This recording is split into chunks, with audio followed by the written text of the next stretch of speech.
Hello, Zach Murphy here. Thank you so much for taking the time to tune to my channel today. Today I'm going to be doing a short teaching on the subject of the righteousness of God. The subject of the righteousness of God. And I've been doing a series here on some basic theology. I've been taking some time to really go through the different attributes of God and break them down, and basically been doing a video on each one of them, sometimes two attributes in one video, depending if I relate them or whatever, however God leads me. But we've been looking at the different attributes of God. And we got to ask ourselves, what does it mean that God is righteous? And how does that apply to us through a Christ-centered mindset? So before I go any further, be sure to subscribe to this channel down below and hit that bell icon for notifications. So what does it mean, the righteousness of God? And realizing that there are two different types of attributes of God. The first type of attribute of God is his incommunicable attributes, which mean that those attributes only belong to him. They only belong to him. He shares them with no one else. That is how he is truly set apart as God and God alone. Then there are his communicable attributes, which are the ones that he desires for us as believers to also possess, that he imparts to us when we get saved. And this righteousness of God, this attribute of his righteousness, is one of the communicable attributes. He desires for us to walk in this attribute. So what does that mean? Righteousness simply means behavior that is morally right. And God is perfect morality. He is perfect morals. He is perfect righteousness. And the laws of God that we see in the Old Testament, those describe perfect righteousness. And in fact, we know that the Old Testament law, is our schoolmaster unto salvation. Why is that? Why did Paul write that in the New Testament? It is because we know that in our own abilities, even in our bestest of efforts, we cannot keep the law. We all fall short. But Christ is the perfect one who is perfectly righteous, who knew no sin, but became the perfect sacrifice. He took it on for us and died in our place. So realize that God is perfect righteousness. He is perfectly righteous. Psalms chapter 11, verse 7 says, and this is in the New King James here. It says, "For the Lord is righteous. He loves righteousness. His countenance beholds the upright." The Lord loves righteousness. He loves righteousness. Now I want to say something here. If God loves righteousness, we are to love righteousness. We are to love what he loves. When we get born again, we get a new nature, a new heart, new desires. Our desires are to be in line with his. Now, let's take it a step further. If God loves righteousness, he also hates unrighteousness.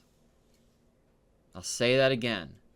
If God loves righteousness, he therefore hates unrighteousness.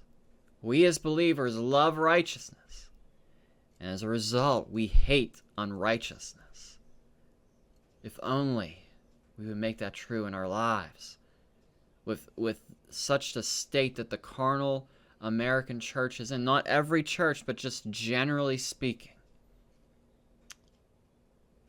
To do righteousness, Proverbs chapter 21 verse 3 says, to do righteousness and justice is more acceptable to the Lord than sacrifice. You can do all the service you want, but if you're not walking in the righteousness of Christ, you're missing it.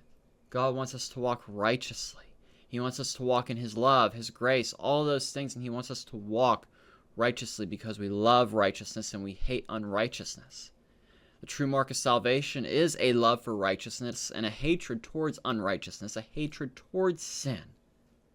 We go from before you were born again, you go from, loving your sinful lifestyle to now hating sin, wanting nothing to do with it. So important to realize that That is one of the fruits of genuine salvation. And there are times when we fall short, yes.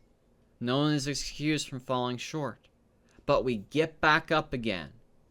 We go before a throne room of grace and receive mercy. We don't keep taking the same repentance pills every night. We are to grow in the grace and knowledge of God, which brings transformation. And we don't keep on staying stuck in the same habits.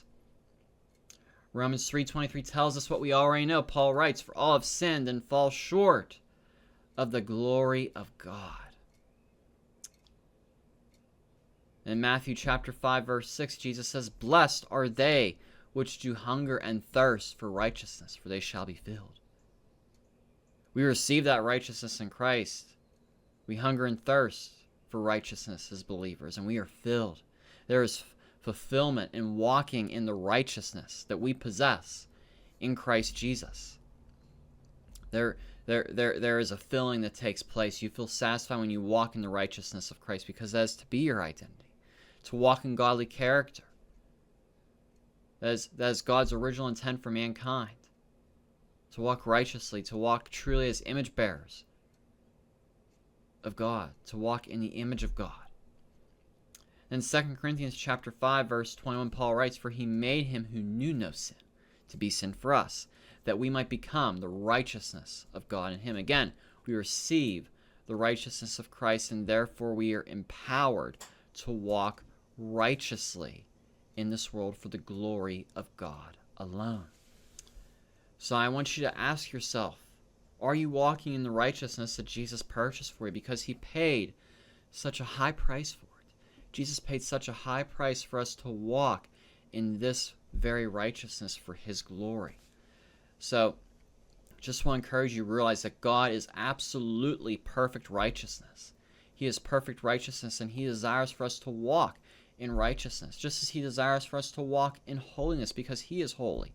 Scriptures say, "Holy, holy, holy is the Lord God Almighty." 3 times it says that, a few times in Scripture. God is the perfect definition of holiness and of righteousness, and he desires for us to walk in it and be marked by it and yield to it, for us to walk righteously in this world that is totally unrighteous. The church needs to rise up and walk in this. Walk in what has been given to us in Christ Jesus. Walk imitating Christ in this earth. And set the tone of the culture. Not letting the world's culture set the tone of the church. Again, so important we realize it's so important we know who our God is. And that we live our lives accordingly, with the knowledge of who he is, that we grow in each and every single day. So that's all I got for this short little teaching. Hope this was an encouragement for you. Feel free to share this with others. Give this video a thumbs up, and again, be sure to hit that subscribe button down below. And God bless you, and have a blessed week.